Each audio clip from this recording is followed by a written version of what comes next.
പറഞ്ഞതാണ്. അതിനപ്പുറത്തേക്കും ഇപ്പുറത്തേക്കും എനിക്കൊന്നും പറയാനില്ല. ഇനി ആ കാര്യത്തിലൊരു പ്രതികരണമില്ല. വ്യക്തിപരമായ പരാമർശങ്ങളോട് ഞാൻ ഒരിക്കലും ഒരിടത്തും പ്രതികരിച്ചിട്ടില്ല.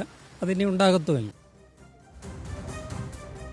പറഞ്ഞതിൽ ഉറച്ചു നിൽക്കുന്നുവെന്ന് ഗീവർഗീസ് മാർ കൂറിലോസ്. എന്നും ഇടതുപക്ഷത്തോടൊപ്പം, ഇടതുപക്ഷം ഹൃദയപക്ഷമെന്നും പ്രതികരണം. പത്തനംതിട്ടയിൽ നിന്നും ഹാൻസ് ചേരുന്നു. ഹാൻസ്, വിവരദോഷി പരാമർശം കേരളമാകെ വലിയ വിവാദത്തോടെ ചർച്ച ചെയ്യുമ്പോൾ ഇപ്പോൾ ഗീവർഗീസ് മാർ കൂറിലോസ് പറഞ്ഞതിൽ ഉറച്ചു നിൽക്കുന്നു എന്ന് മാധ്യമങ്ങളോട് വീണ്ടും അടിവരയിട്ട് പറയുകയാണ്. അദ്ദേഹം എന്തൊക്കെ കാര്യങ്ങളാണ് വ്യക്തമാക്കുന്നത്? അതെ ലക്ഷ്മി, ഇന്ന് രാവിലെ തിരുവല്ല റെയിൽവേ സ്റ്റേഷനിൽ വെച്ച് സംഘടിപ്പിച്ച പരിസ്ഥിതി ദിനാഘോഷത്തിന്റെ വേദിയിൽ വെച്ചാണ് ഗീവർഗീസ് മാർ കൂറിലോസ് മാധ്യമങ്ങളോട് പ്രതികരിച്ചത്.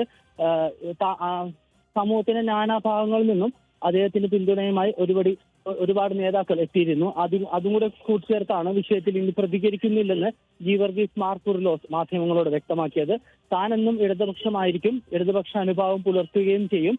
പക്ഷേ ഇനി ഈ വിഷയത്തിൽ യാതൊരു വിധത്തിലുള്ള പ്രതികരണത്തിനും മുതിരുന്നില്ല എന്നാണ് അദ്ദേഹം വ്യക്തമാക്കിയത്. തനിക്ക് പറയാനുള്ളതെല്ലാം ഫേസ്ബുക്ക് പോസ്റ്റിൽ ഉൾപ്പെടുത്തിയിട്ടുണ്ട്. അത് അവിടെ തന്നെ നിലനിർത്തിയിട്ടുമുണ്ട്. ആയതിനാൽ തന്നെ ഇനി യാതൊരു വിധത്തിലുള്ള പ്രതികരണത്തിനും ഇല്ലെന്നാണ് അദ്ദേഹം വ്യക്തമാക്കിയത്. ഇതുകൂടാതെ ഗീവർഗീസ് മാർ കൂറിലോസിനോടൊപ്പം വേദി പങ്കിട്ടത് തിരുവല്ല CPM ഏരിയ കമ്മിറ്റി അംഗം K. പ്രകാശ് ബാബുവും വേദി പങ്കിട്ടിരുന്നു.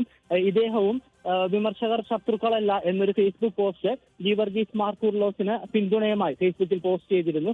ഇതിന്റെ ഭാഗമായി തന്നെ K. പ്രകാശ് ബാബു പരിപാടിയിൽ വ്യക്തമാക്കിയത് ഉറച്ച നിലപാട് ഉറക്കെ പറയുന്നതാണ് നല്ലതെന്നാണ് അദ്ദേഹം ഗീവർഗീസ് മാർ കൂറിലോസിന് പിന്തുണയായി പരിപാടിയിൽ വ്യക്തമാക്കിയത്. അതുകൊണ്ട് ആർക്കും ദോഷമുണ്ടാകില്ലെന്നും അദ്ദേഹം വ്യക്തമാക്കി.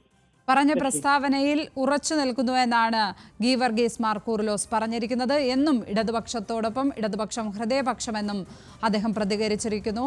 വിവരദോഷി പരാമർശത്തോട് എന്തെങ്കിലും തരത്തിലുള്ള ഒരു വൈകാരിക പ്രതികരണത്തിന് അദ്ദേഹം മുതിർന്നതുമില്ല. തീർത്തും പക്വമായ ഒരു പ്രതികരണം തന്നെയാണ് ആ പുരോഹിതൻ നടത്തിയിരിക്കുന്നത്. പത്തനംതിട്ടയിൽ നിന്നും ഹാൻസാണ് വിശദാംശങ്ങൾ നൽകിയത്.